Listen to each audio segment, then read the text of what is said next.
wala ng kamatayan. Dahil ang araw ay malapit na tayo'y magkakasama. Ang panahon ng ating lamang na tayong lahat gagantimpalaan sa ating mga ginawa doon sa kaharian. Buhay ligaya kung matapos. Mga kapatid at mga kaibigan, kumusta pa kayong lahat? Mga gawa Sa pangalan ng PDM, ang Philippine Association Divine Master Holy Spirit Incorporated. Taos puso kaming mag-anyaya kaninyo sa inyo nga makikinig sa aming programa, ang tatak ng Espiritu Santo para sa kaligtasan ng tao. At ito po ang inyong lingkod, kapatid na Hermogenes Magarayo, ay umaasa na sana ang pagpapala ni Master ay suma sa inyo at bigyan kayo ng mabuti at malusog na pangatawan upang sa ganon o malinaw na pag-iisip upang sa ganon lubos ninyong maunawaan ang mga katotohanan nga pag-aaralan natin ngayon, mga katotohanan na lahat nakasulat sa Biblia. At kung mayroon bang mga referensya na babasahin namin, ito ay binasa namin upang hindi sumalungat sa banal na aklat.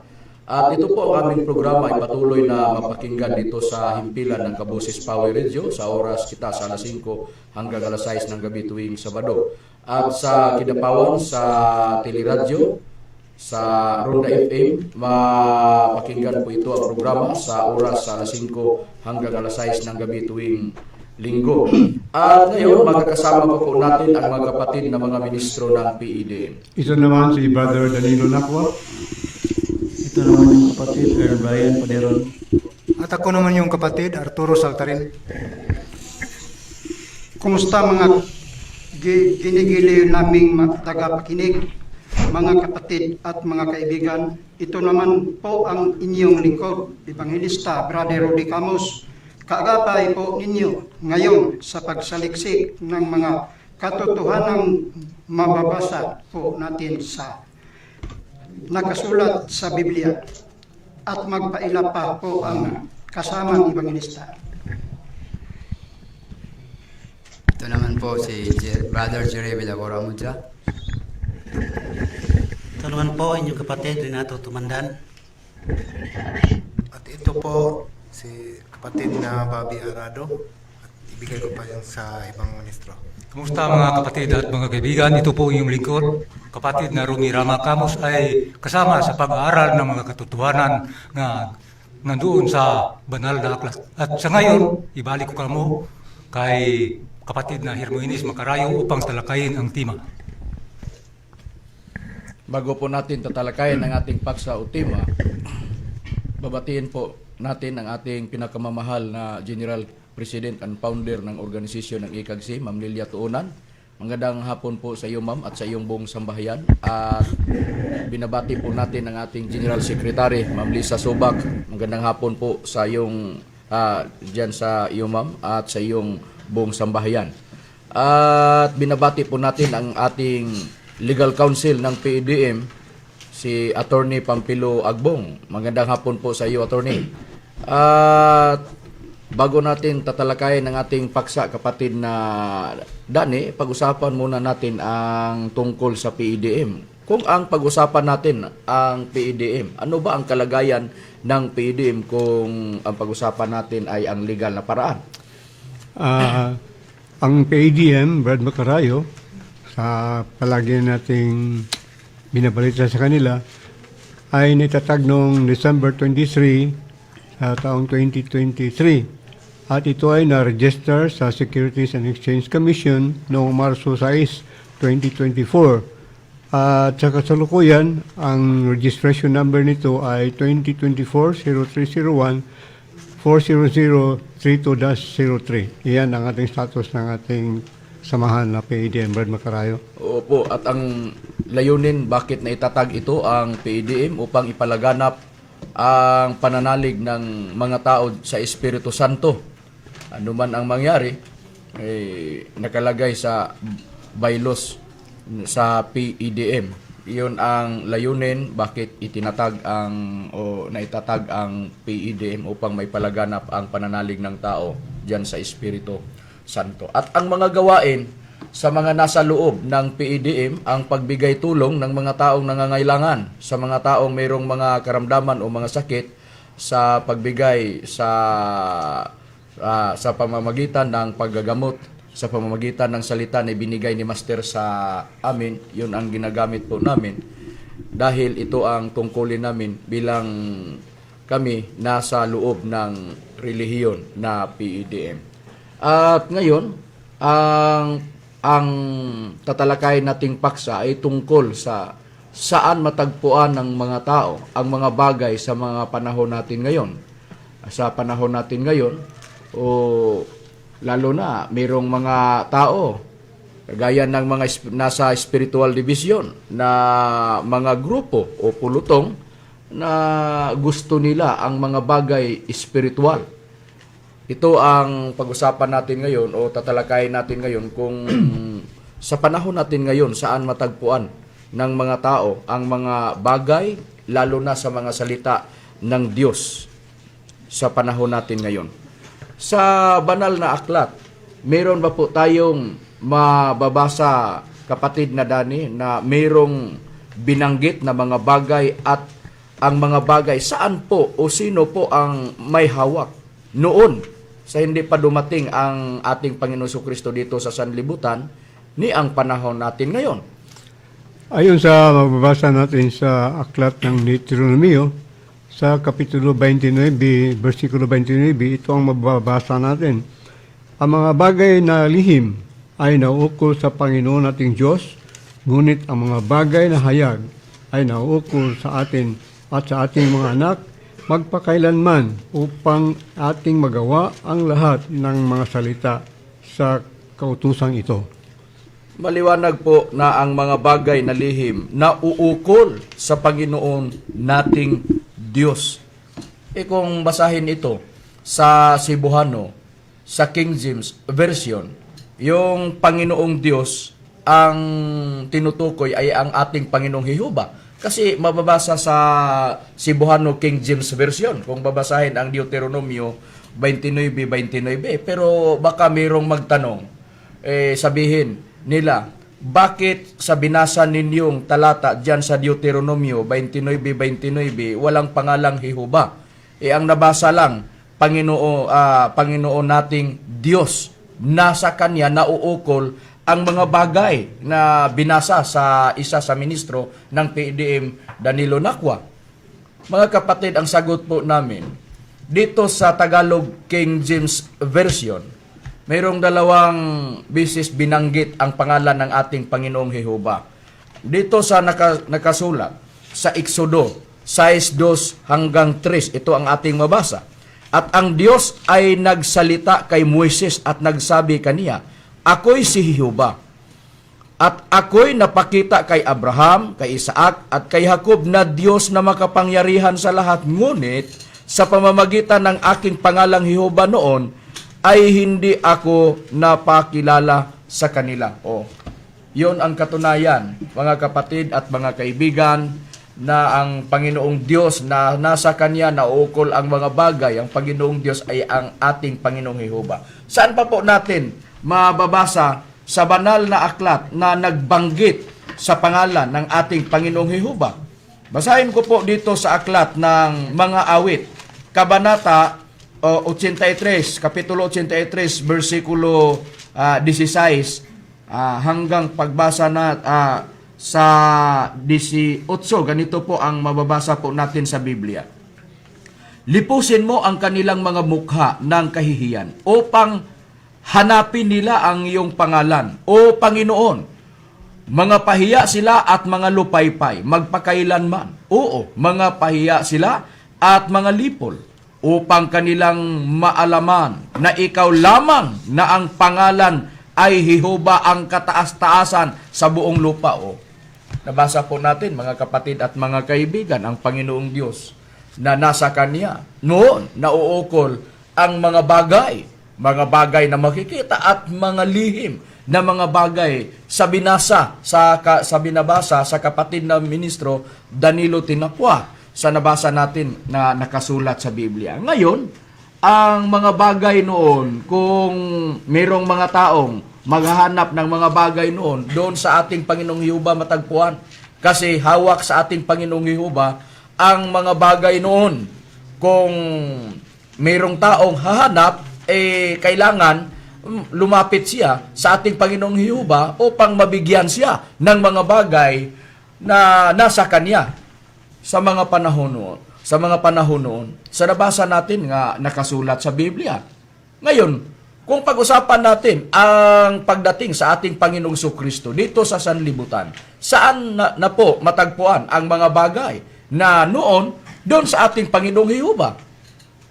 Kung saan na matagpuan pagdating sa ating Panginoong Jesucristo, nasa ating Panginoong Jesucristo na. Dahil binigay ng Ama ang lahat ng mga bagay doon sa ating Panginoong Jesucristo. Mayroon pa po tayong mabasa? Mayroon. Saan po natin mabasa sa Biblia, kapatid na Art, na ang mga bagay binigay sa ating Panginoong Yehova o sa Ama doon sa kanyang anak, na ang anak ay ang ating Panginoong Jesucristo din.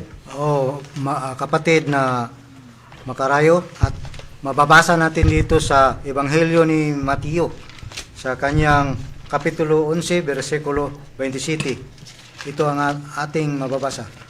Ang lahat ng mga bagay ay ibinigay sa akin ng aking Ama, at sino may hindi nakilala sa anak kundi ang Ama, at sino may hindi nakakilala sa Ama kundi ang anak, at yaong ibigin pagpahayagan ng anak.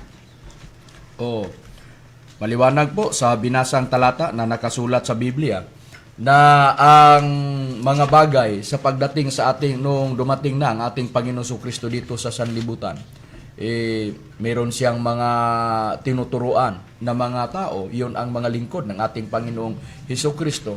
Nagsalita ang ating Panginoong Jesucristo, ang lahat ng mga bagay ay ibinigay ng Ama sa Kanya. Sa nabasa po natin sa Biblia, ano ba ito ang mga bagay na ibinigay ng Ama sa ating Panginoong Jesucristo? Kung ano itong mga bagay, walang iba kundi ang kapangyarihan ang ibinigay ng ating Panginoong Yehova o Ama, ibinigay niya doon sa ating Panginoong Jesucristo. Saan po natin mabasa sa Biblia, kapatid na Renato? Atin lang babasahin sa Mateo, Kabanata 28, talata 18.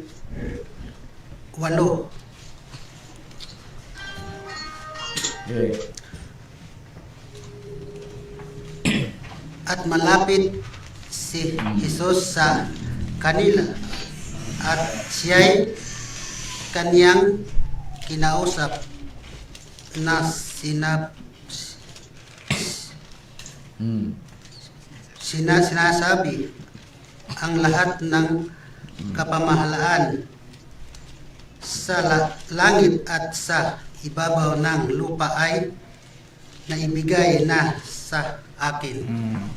Basahin po natin ulit sa binasa niya sa kapatid na ministro, at lumapit si Jesus sa kanila at sila'y kaniyang kinausap na sinabi, ang lahat na kapamahalaan o mga bagay sa langit at sa ibabaw ng lupa ay naibigay na sa akin.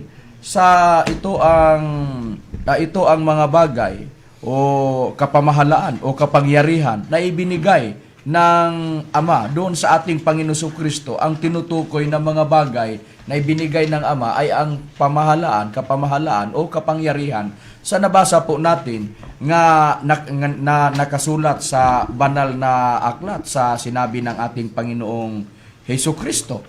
At kung sa binasa po natin na talata sa Biblia, maliwanag po na ang ibinigay, ang kapamahalaan o yon ang sinabing mga bagay. Ang binasa King James Version, pagbasahin po ito, baka mayroong nakikinig sa programa natin at nanonood sa programa natin sa Facebook at sa PDM Universal, bakit kapamahalaan ang nabasan dyan sa King James Version?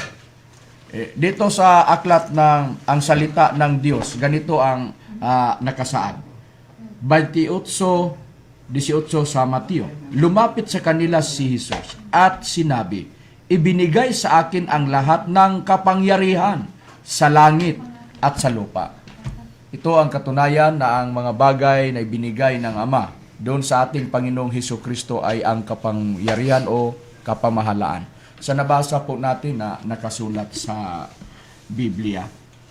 At ngayon, kung ang mga tao noon sa panahon ng ating Panginoong Hesukristo, kasi wala tayo sa panahon sa ating Panginoong Hesukristo, hindi po tayo kasama ng mga apostolis na naglilingkod ng ating Panginoong Hesukristo. Sinundan natin ang nakasulat sa banal na aklat o sa Biblia na ang mga bagay nandoon na sa ating Panginoong Hesukristo. Noon, nasa ating Panginoong Jehova sa Ama ng ating Panginoong Hesukristo. Pagdating ng ating Panginoong Hesukristo, dito sa sanlibutan, nasa Kanya ang lahat ng mga bagay o kapangyarihan. Kung ang tao ay hahanapin niya ang mga bagay ng Panginoong Diyos, saan ba po matagpuan? Siyempre, nasa ating Panginoong Hesukristo. At isa sa mga apostol ng ating Panginoong Hesukristo, siya ang nagbanggit na mayroong mga bagay nandun sa ating Panginoong Hesukristo ang mga bagay na ibigay at ang mga bagay na nasa langit at dito sa lupa, nasa itaas at sa ibaba. Meron ba po tayong pruiba na mabasa sa Biblia, kapatid na Brian? Meron po, kapatid na Makarayo. Ayon sa aklat ng Epeso, sa Kapitulo 1, versikulo 9 hanggang sa 10, sa 9 ay pinakilala niya sa atin ang hiwaga ng kanyang kalooban. Ayon sa kanyang minagaling na ipinasya niya ay sa kanya rin. Sa 10, sa pagiging katiwala sa kaganapan ng mga panahon upang tipunin sa lahat ng mga bagay kay Kristo. Ang mga bagay na nangasa ay sa kalangitan at ang mga bagay na nangasa sa ibabaw ng lupa ay sa kanya, sinasabi ko. Ito ang katunayan na nasa ating Panginoong Hesukristo. Siya ang binigyan ng Panginoong Ama o Diyos na si Jehova sa mga bagay. Ibinigay ng Ama sa Kanya ang mga bagay na nangasak sang kalangitan at mga bagay na nasa ibabaw ng lupa sa Kanya, sinabi ko. Sabi ni Apostol na si Pablo, ito ang sinabi niya, ayon ni Apostol na si Pablo, kung sakali ang mga tao, mayroong mga nasa spiritual division, gusto sila na matanggap nila ang mga bagay sa nabasa po natin nakasulat sa Biblia, doon nila matagpuan sa ating Panginoong Hesukristo. At nang nasa ating Panginoong Hesukristo na ang mga bagay at doon matagpuan ng tao ang ginawa ng ating Panginoong Hesukristo, ginawa niya ang pagtuturo ng mga tao. Mayroong panawagan ang ating Panginoong Hesukristo. Basahin ko po dito sa aklat ng Mateo, kabanata sa 11:28 hanggang 30 ang babasahin kong talata. Ganito ang nakasaad sa banal na aklat. Sabi ng ating Panginoong Hesukristo, magsiparito sa akin kayong lahat na magpapagal at bibigatang lubha at kayo'y aking papagpahingihan. Pasanin ninyo ang aking pamatok at mag-aral kayo sa akin sapagkat ako'y maamo at magpakumbabang puso at masusumpungan ninyo ang kapanganahan ng mga kaluluwa. Sa nabasa po natin na nakasulat sa Biblia, ang ating Panginoon Hesukristo, mayroon siyang panawagan. Sabi niya, lumapit kayo sa akin at mag-aaral kayo sa akin. Tuturuan ko kayo. Anong ituturo ng ating Panginoon Hesukristo? Pagbasahin mo ang nasa 27, na talata, mababasa po natin ang mga bagay nasa ating Panginoon Kristo. Siya ang magtuturo. Siya ang magbibigay ng mga bagay ng mga taong magkikinig sa Kanya, sa pagtuturo niya. Kasi isang guro ang ating Panginoong Kristo. At ang mga lingkod ng ating Panginoong Kristo, binigyan niya ng mga bagay. Baka kung nandun tayo, lahat ng mga spiritual division nasa panahon ng ating Panginoon Kristo. Kailangan lalapit tayo sa ating Panginoon Kristo. Kailangan makikinig tayo sa ating Panginoon Kristo upang mabigyan tayo ng mga bagay na nasa ating Panginoon Kristo. Kasi sa Kanya na ibinigay ng Ama ang mga bagay. Pero wala tayo sa panahon ng ating Panginoong Kristo. Nasa panahon tayo natin ngayon. Wala tayo sa panahon ng ating Panginoong Kristo. Sa panahon natin ngayon, saan kaya natin matagpuan ang mga bagay sa panahon natin ngayon? Ito ang dapat malalaman ng mga tao. Ito ang pakay ng mga ministro ng PDM. Bakit ipalaganap namin ang pananalig ng tao diyan sa Espiritu Santo? Dahil ang lahat ng mga bagay na binigay ng Ama doon sa ating Panginoon Kristo, kukunin sa Espiritu Santo. At ang ginawa ng ating Panginoon Kristo, ibigay niya ang mga bagay doon sa Espiritu Santo, sa banal na Espiritu o Espiritu Santo. Mayroon ba po tayong katunayan na mabasa natin sa Biblia, kapatid na Dani? Mayroon, at ito ay mababasa natin ang pahayag sa ating Panginoong Kristo sa aklat ni Juan, sa Kapitulo 16, versikulo 13 hanggang 15. Kayunmay kung siya, ang Espiritu ng katotohanan, ay dumating, ay papatunayan niya kayo ng buong katotohanan, sapagkat hindi siya magsasalita ng mula sa kanyang sarili, kundi ang anumang bagay na kanyang marinig. Ang mga ito ang kanyang mga salitain. Ang kanyang ipapahayag sa inyo, ang mga bagay ang magsisidating. Lulahatiin niya ako sapagkat kukuha siya sa mga nasa sa akin at sa inyo'y ipapahayag. Ang lahat ng mga bagay na nasa sa Ama ay sa akin. Kaya sinabi ko na siya'y kukuha sa nasa sa akin at sa inyo'y ipapahayag. So sa mga tuwid, ang mga bagay na dati nasa Ama na binigay sa anak, ito ay kukunin ng Espiritu Santo o banal na Espiritu. Noon, ang mga bagay nasa ating Panginoong Jehova, nasa Ama. Sa pagdating sa ating Panginoong Kristo, ang mga bagay naman nasa ating Panginoong Kristo na. Pagdating sa ating Panginoong Kristo, sinabi naman niya na ang mga bagay kukunin sa Espiritu Santo. At nasa sa Espiritu Santo na ang mga bagay. Sa panahon natin ngayon, dahil wala tayo sa panahon ng ating Panginoong Kristo na pinaglingkuran siya ng mga apostol ng ating Panginoong Kristo, hindi tayo kasama sa mga apostol na naglingkod sa ating Panginoong Kristo. Nasa panahon tayo natin ngayon. Wala tayo sa panahon ng ating Panginoong Kristo kasama ng mga apostol na naglingkod ng ating Panginoong Kristo. Kaya nga, dapat sundin natin ang sinabi ng ating Panginoong Kristo na nakasulat sa banal na aklat. Dahil sinabi ito sa ating Panginoong Kristo para malalaman ng mga tao, lalo na sa mga kapatid po natin na mga spiritual division, kung saan matagpuan ang mga bagay ngayon, ang magtuturo, ang banal na Espiritu, Espiritu Santo din. Ito ang katunayan, bakit nagsisikap kami na maipangaral ang Ebanghelyo ng Espiritu Santo para mabigyan namin ang mga tao, mapaliwanag namin sa pamamagitan ng programa namin ang tatak ng Espiritu Santo para sa kaligtasan ng tao.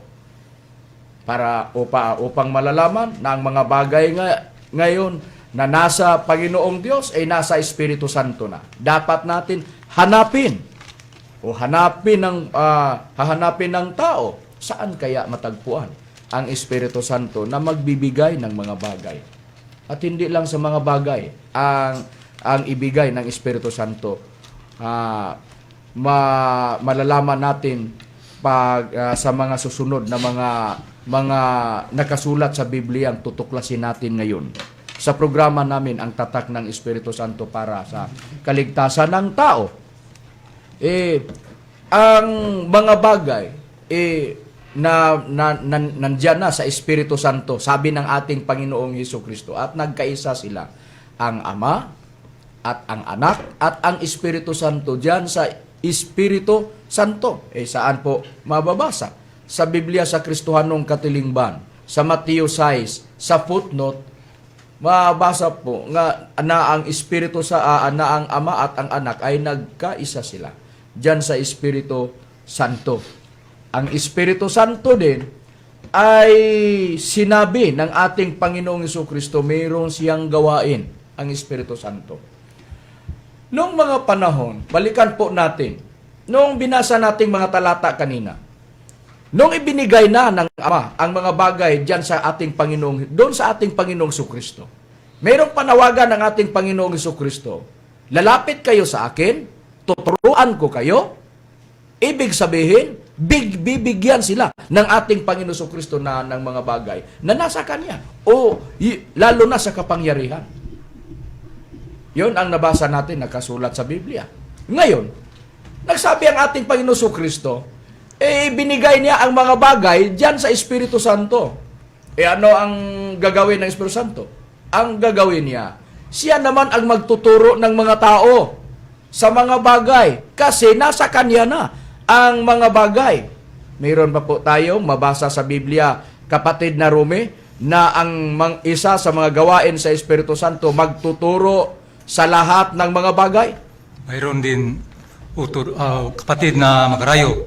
Dito ating babasahin sa ang salita ng Diyos na nakasulat sa Juan Kabanata 14 at sa talatang 25 hanggang sa 26. Sinabi ko ang mga bagay nito habang kasama ninyo pa ako, pero kapag nakaalis na ako, ang tagatulong na walang iba, kundi ang banal na Espiritu ang ipadala ng Ama bilang kapalit ko. Siya ang magtuturo sa inyo ng lahat ng bagay at magpaalaala sa inyo ng lahat ng mga sinabi ko sa inyo. Hindi ang mga ministro ng PDM ang may sabi diyan, ang ating Panginoong Hesukristo. Sino ba tayo na tatanggi o tanggihan natin ang binasa naming talata? Hindi kami ang nagsulat, ang mga ministro ng PDM. Nasa Biblia namin, binasa namin. At ang nagsabi, ang ating Panginoong Hesukristo. Ang lahat ng mga bagay nandun na sa Espiritu Santo. At ang gagawin ng Espiritu Santo, dahil nasa Kanya ang mga bagay, gagawin niya ang pagtuturo ng mga tao. Masarap iisipin natin kung kabilang tayo sa mga tao na tinuturuan ng Espiritu Santo sa mga bagay. Binigyan ng Espiritu Santo sa mga bagay. Ang mga taong tinuturuan ng Espiritu Santo ay nakatanggap ng mga bagay na nasa Espiritu Santo kasi siya ang magtuturo sa mga bagay, sabi ng ating Panginoong Hesukristo. Ito ang ginawa namin na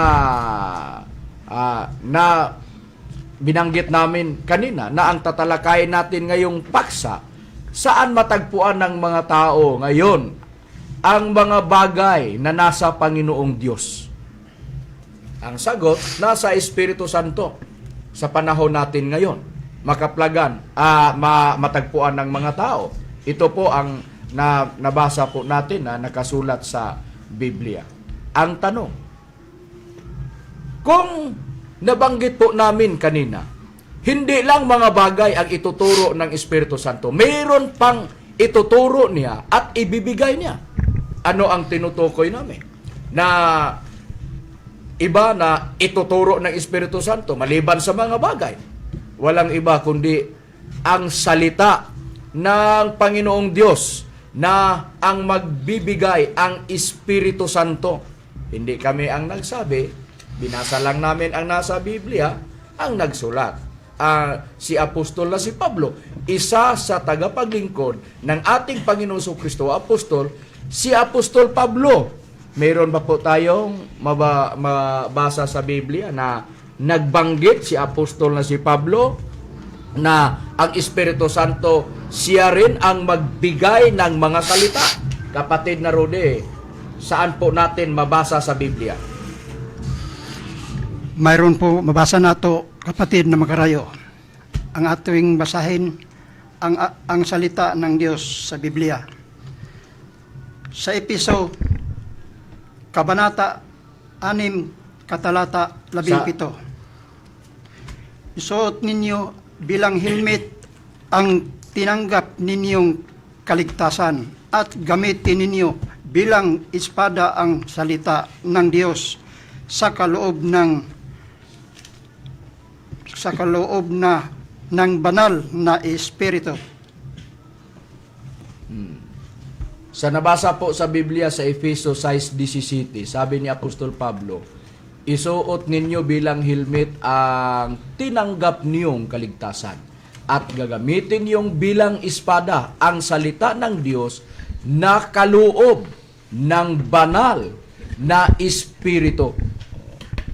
Ito ang katunayan, mga kapatid o mga kapatid o mga giliw na taga pagsubaybay sa programa namin, ang tatak ng Espiritu Santo para sa kaligtasan ng tao.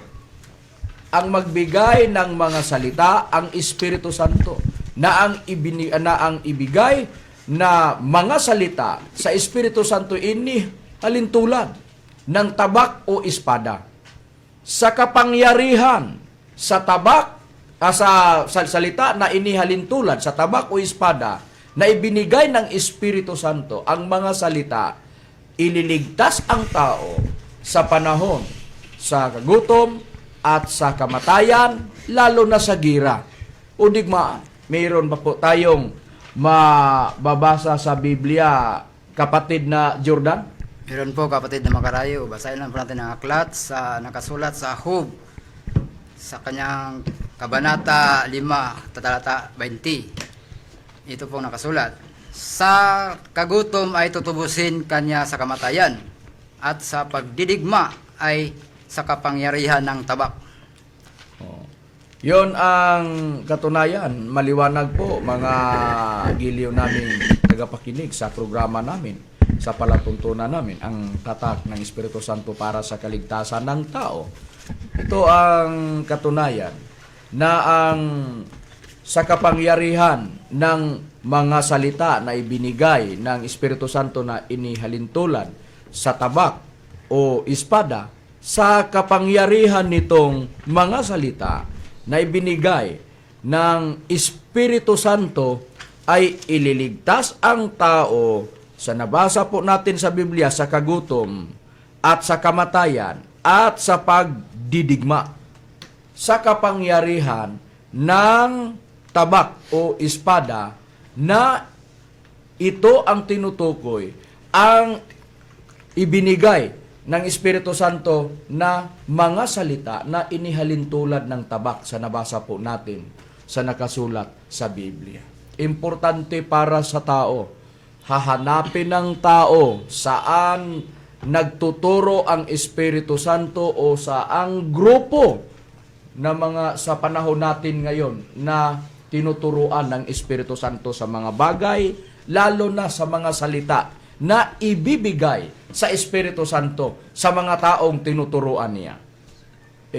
Ang tanong, mga kapatid at mga kaibigan nga nakikinig sa programa namin at nanonood sa Facebook at sa PEDM Universal sa YouTube, meron ba po tayong mababasa sa Biblia, litra por litra, na ang Espiritu Santo ay tagapagligtas din? Meron. Palagi namin itong babasahin sa The Passion Translation sa Juan 14:15 hanggang 17. Ang Espiritu Santo, sabi ng ating Panginoong Kristo, ay tagapagligtas ng mga tao. Siya ang ipadala ng Ama. Ang nangako ang ating Panginoong Kristo na ipapadala ng Ama ang Espiritu Santo dito sa sanlibutan. At sabi ng ating Panginoong Kristo, ang Espiritu Santo ay tagapagligtas sa mga tao.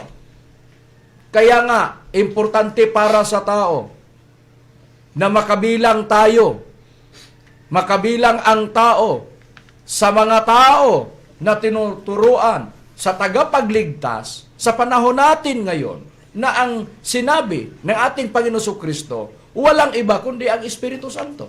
Ang ating Panginoong Kristo, tagapagligtas din. Ang Ama, tagapagligtas. Pero nagpadala sila ng ibang tagapagligtas na ang ipinadala, yung binasa natin, yung binanggit ng ating Panginoong Hesus Kristo, yun sa Juan 14:15 hanggang 17. Sabi ng ating Panginoong Kristo sa The Passion Translation, tagapagligtas ang Espiritu Santo. Kaya nga importante sa buhay po natin ang Espiritu Santo.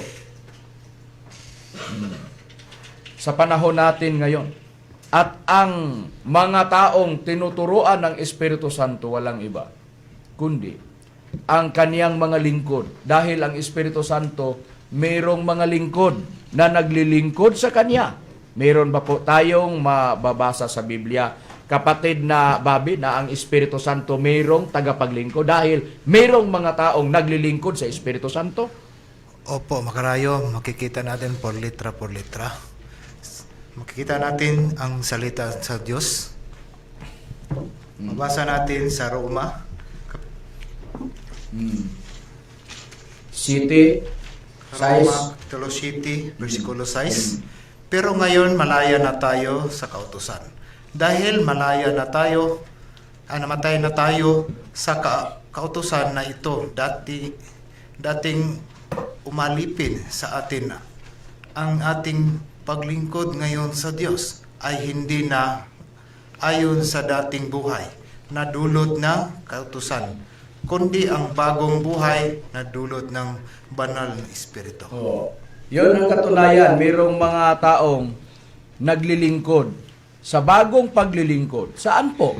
Diyan sa banal na Espiritu o Espiritu Santo. Sinong nagsabi? Si Apostolo si Pablo, isa sa mga lingkod ng ating Panginoong Hesus Kristo. Alam ni Apostolo si Pablo na ang Espiritu Santo mayroong tagapaglingkod, mayroong lingkod, mga lingkod ang Espiritu Santo. Ikabubuti para sa tao na makabilang siya sa mga taong naglilingkod sa Espiritu Santo ngayon. Dahil ang Espiritu Santo, siya ang magtuturo ng mga bagay. Dahil siya ang magtuturo, siya ang magbibigay sa mga bagay, sa mga taong naglilingkod sa Kanya, nakikinig sa Kanya. Noong siya ay magtuturo sa mga bagay, lalo na sa mga salita ng Panginoong, na ang magbigay, walang iba kundi ang Espiritu Santo. Sa nabasa po natin na nakasulat sa Biblia. Dahil nagkaisa ang Ama at ang Anak diyan sa Espiritu Santo, ang Espiritu Santo at ang Anak at ang Ama, sila ang nakakaalam. Paano nila tuturuan ang mga tao? Pero kung ang ating Panginoon Kristo ang pakinggan, sabi ng ating Panginoon Kristo, ang magtuturo sa lahat ng mga bagay at magbibigay sa mga salita, walang iba kundi ang Espiritu Santo. Sino po tayo hindi maglilingkod sa Espiritu Santo? Kaya nga, ang ipalaganap namin na Ebanghelyo, walang iba kundi ang Ebanghelyo tungkol sa Espiritu Santo. Dahil ang ating Panginoon Kristo merong malaking kaugnayan tungkol sa kaluwasan. Dahil ang Espiritu Santo ay tagapagligtas rin. At meron siyang mga tungkulin. Anong tungkulin niya? Magbigay ng mga salita, magbigay ng mga bagay. O kayo, nakikinig sa amin, nanonood sa programa namin sa Facebook at sa PDN Universal, sa YouTube. O.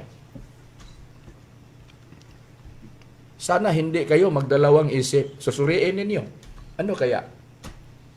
susuriin kaya natin ano to ang relihiyon na PEDM. So, ganito mga kaibigan, hindi namin ikakahiyay ang ebanghelyo ng Espiritu Santo dahil ang Espiritu Santo tagapagligtas din. At ang Espiritu Santo merong mga gawain. At alam po namin na PEDM ang mga gawain ng Espiritu Santo dahil kami isa sa tinuturuan ng Espiritu Santo. Totoo po yun, mga kapatid at mga kaibigan. Kung sino ang gustong magsuri, susuriin po ninyo na makita ninyo sa screen, sa Facebook ninyo, makita ninyo o bisan o kahit na maglantaw kayo o manunood kayo sa programa namin sa PEDM Universal, ang tatak ng Espiritu Santo para sa kaligtasan ng tao, mababasa po sa screen. Philippine Association Divine Master Holy Spirit Incorporated. Na ang address, PEDM Village, Purok Danao, Hasaan, Misamis Oriental. Makita ninyo sa screen. Makikita din po ninyo. Nandoon na.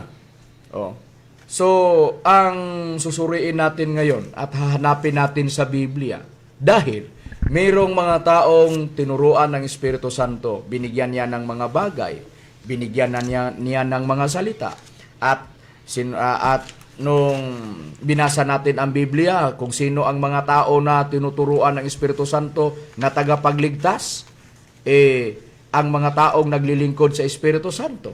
At hindi lang mga bagay ang ituturo ng Espiritu Santo o ibibigay, o ang mga salita ituturo niya o ibibigay, kahit na ang panalangin ituturo sa Espiritu Santo dahil mayroong panalangin.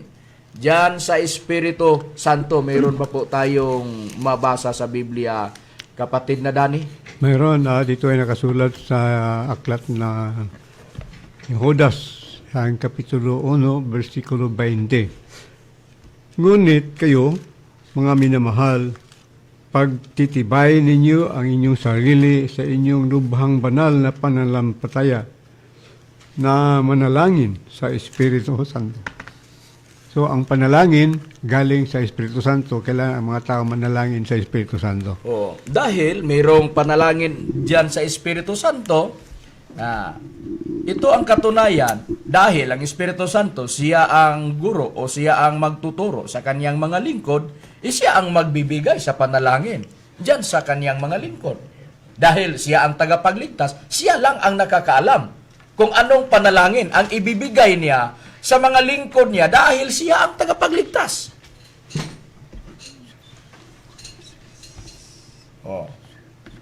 Siya ang magbigay o siya ang makikinig sa tuwing magdadasal ang kaniyang mga lingkod, at ang gagamitin ng mga lingkod ng Espiritu Santo ang panalangin. Diyan sa Espiritu Santo. Kung mayroong panalangin sa Espiritu Santo, ang Espiritu Santo ang magbibigay. Tiyak na ang Espiritu Santo ang magbibigay sa panalangin sa kaniyang mga lingkod. Dahil siya ang nakakaalam kung anong panalangin o pagdadasal nga gagawin sa mga lingkod niya. So, ito ang dapat hahanapin ng tao.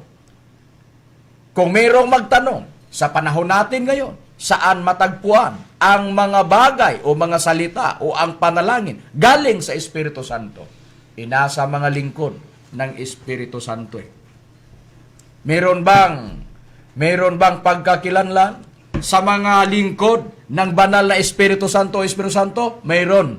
Dahil mayroong gawain ang mga lingkod ng Espiritu Santo.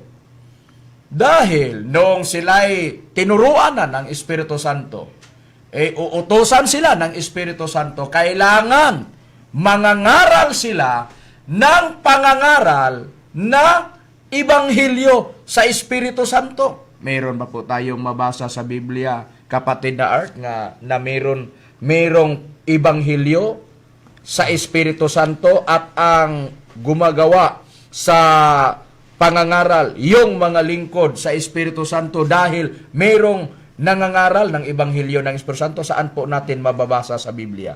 Meron, Brad, kapatid na makarayos, dito mababasa natin sa unang sulat ni Pedro sa Kabanata 1, sa kanyang talata 12. Ito ang ating mababasa. Na ipinahayag sa kanila na hindi sa ganang kanilang sarili, kundi sa ganang inyo. Pinangasiwaan nila ang mga bagay na ito na ngayoy ibinalita sa inyo sa pamagitan ng mga nagsipangaral sa inyo ng Ebanghelyo sa pamagitan ng Espiritu Santo na sinugo mula sa langit, na ang mga bagay na ito'y ninanasang mamamasdan ng mga anghel. Kahit na ang mga anghel na nasa langit, ninanasang nila na tumingin ng mga tao o makita nila ang mga tao na nangangaral sa Ebanghelyo ng Espiritu Santo. Espiritu Santo na sinugo mula sa langit sa nabasa po natin na nakasulat sa Biblia. Ito ang katunayan. Mayroong pagkakilanlan na ibinigay sa Biblia sa mga tao na naglilingkod sa Espiritu Santo dahil mayroon silang gawain. Ang mga pangangaral nila ay sa pamamagitan ng Ebanghelyo ng Espiritu Santo. Ibig sabihin, nangangaral sila ng Ebanghelyo ng Espiritu Santo upang malalaman ng mga tao, para malalaman ng mga tao ang tungkol sa kaligtasan na nasa Espiritu Santo. Ipaabot nila sa mga tao na ang Espiritu Santo kailangan sa buhay po natin ngayon, lalo na sa panahon natin ngayon. Dahil ang Espiritu Santo isang tagapagligtas at ang Espiritu Santo siyang magbibigay ng mga bagay dahil siyang magtuturo. Siyang magbibigay ng mga salita na ikaliligtas ng tao sa tagutom, sa kamatayan at sa pagdidigma. Yon ang nabasa natin na nakasulat sa Biblia. Lalo na sa panalangin. Nasa Espiritu Santo din. Sino ang mayroong tungkulin, malaking tungkulin, na dapat nilang gawin ang pangangaral sa Ebanghelyo ng Espiritu Santo? Ang tagapaglingkod niya ay sino? Ang katuparan, walang iba, kundi ang mga ministro ng PEDM. Dahil ito ang ginawa namin na pangangaral ngayon, ang Ebanghelyo ng Espiritu Santo. Sa bylaws, nakatala na ang layunin sa pagtatag ng PEDM o Philippine Association Divine Master Holy Spirit Incorporated para maipalaganap ang pananalig ng mga tao dyan sa Espiritu Santo na tagapagligtas, sabi sa banal na aklat. Ito ang napapatunayan po natin na nakasulat sa Biblia. At ang isa na dapat, hindi lang mga giliw naming tagapakinig sa aming programa, ang tatak ng Espiritu Santo para sa kaligtasan ng tao. Hindi lang sa panalangin na dapat natin tanggapin o sa mga bagay na ibibigay ng Espiritu Santo o sa mga salita na ibibigay sa Espiritu Santo. Meron pang isa na may kaugnayan tungkol sa kaligtasan ng tao. Yung mabasa ninyo sa screen, ang tatak ng Espiritu Santo para sa kaligtasan ng tao. Nasa Biblia yun. Mababasa. Isaan po natin mababasa sa Biblia na mayroong tatak ng Espiritu Santo para sa katubusan ng tao o sa kaligtasan ng tao, kapatid na Renato. Mayroon mabasa natin, kapatid na Makarayo. Basahin natin sa Episo, Kabanata 4, talata 30. At huwag ninyong pighatin ang Espiritu ng Diyos na sa Kanya kayo'y tinatakan hanggang sa kaarawan ng pagkatubos. Sa nabasa po sa Biblia, basahin po natin ulit mga kapatid at mga kaibigan. At huwag ninyong pighatiin ang Espiritu Santo ng Diyos na sa Kanya sa Espiritu Santo. Kayo'y tinatakan hanggang sa kaarawan ng pagkatubos. Kung babasahin po ito dito sa aklat na ang salita ng Diyos sa Efeso 4:30, ganito na ang nakasaad. Ang mababasa po natin. At huwag ninyong bigyan ng kalungkutan ang banal na Espiritu ng Diyos, sapagkat ang banal na Espiritu, ang Espiritu Santo, ay ang siyang tanda na kayo'y sa Diyos, at siya ang katiyakan, ang Espiritu Santo, ng kaligtasan niyo pagdating sa araw. Anong araw ang tinutukoy ni Apostol na si Pablo? Sa Cebuano, sa ang pulong sa Diyos o salita ng Diyos sa Cebuano, sa araw ng paghuhukom. Mayroong mabasa, importante para sa tao na matatakan siya ng tatak ng Espiritu Santo, na ang gumawa ng pagtatak, walang iba kundi ang Espiritu Santo, para sa kaligtasan ng tao pagdating sa araw ng paghuhukom. Dahil merong itinakda na araw ng paghukom. Meron ba po tayong mababasa sa Biblia, kapatid na Dani? Mayroon, kapatid na Makarayo. Ito yung mabasa natin sa aklat ng Kalawang Pedro sa Kapitulo 3, versikulo 7 hanggang sa, ay kama natin sa 12, 7 hanggang sa 10 hanggang 12. Ito ang pahayag. Ngunit, ang kalangitan ngayon ay hindi, at ang lupa sa pamamagitan ng gayon lamang ng salita ng iniingatan talaga sa apoy na inatasan sa araw ng paghukom at sa paglipol ng mga taong masasama sa Diyos. Tatapuat darating ang araw ng Panginoon na gaya ng magnanakaw na ang sangkalangitan sa araw na yon ay mapaparam na kasabay ng mga malalaking apoy, ugong, na ang mga bagay sa langit ay maputunaw sa matinding init, at ang lupa at ang mga gawang nasa lupa ay pawang masusunog. Yamang ang lahat ng mga bagay na ito ay mapupunaw o mapupugnaw sa ganito. Anyo ang mga pagkatao ang mararapat sa inyo na sa mga banal na pamumuhay at pamamaraan, na ang ating hinintay ang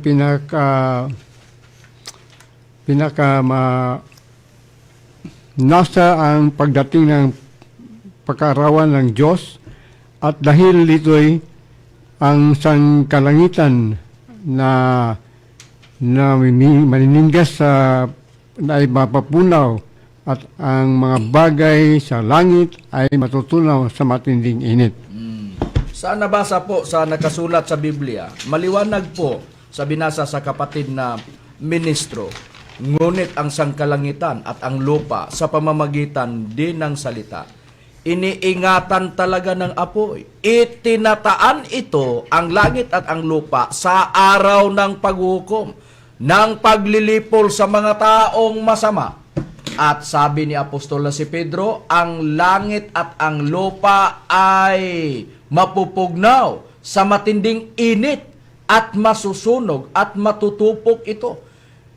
Dahil sa sobrang init na makatutupok, makapupugnaw ng langit at ang lupa pagdating sa araw ng paghuhukom. Kaya nga,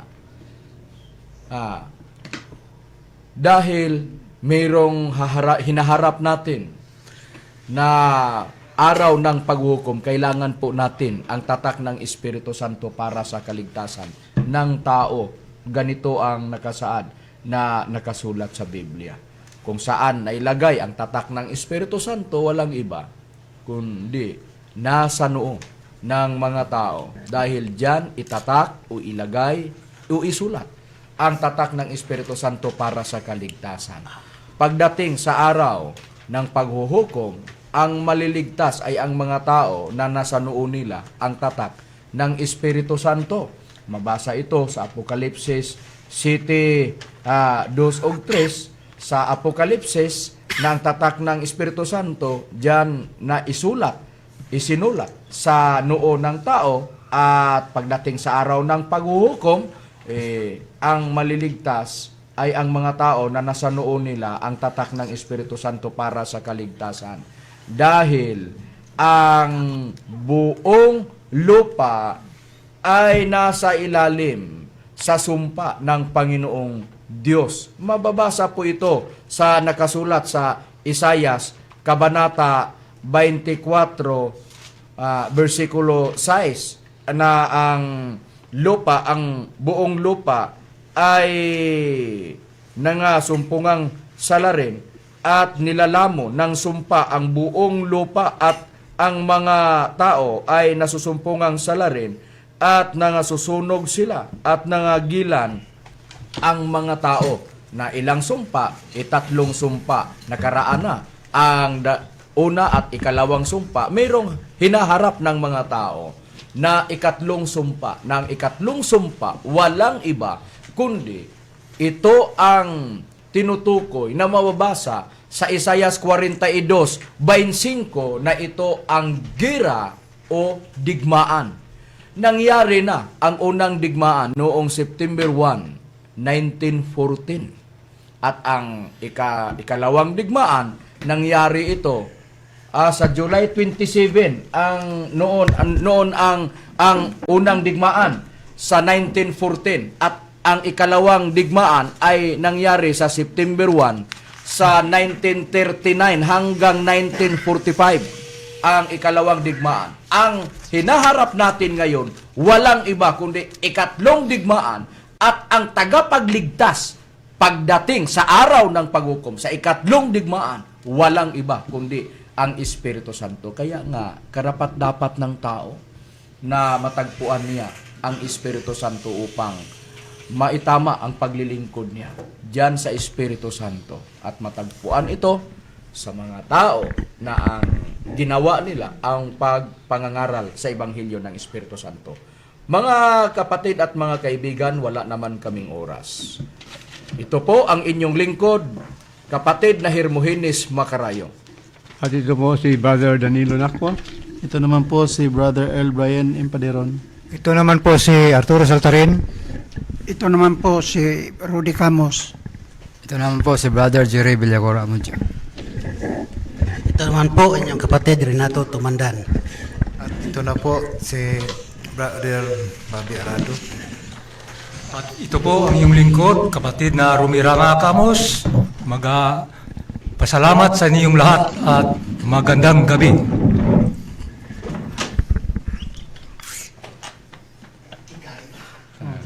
Okay kayo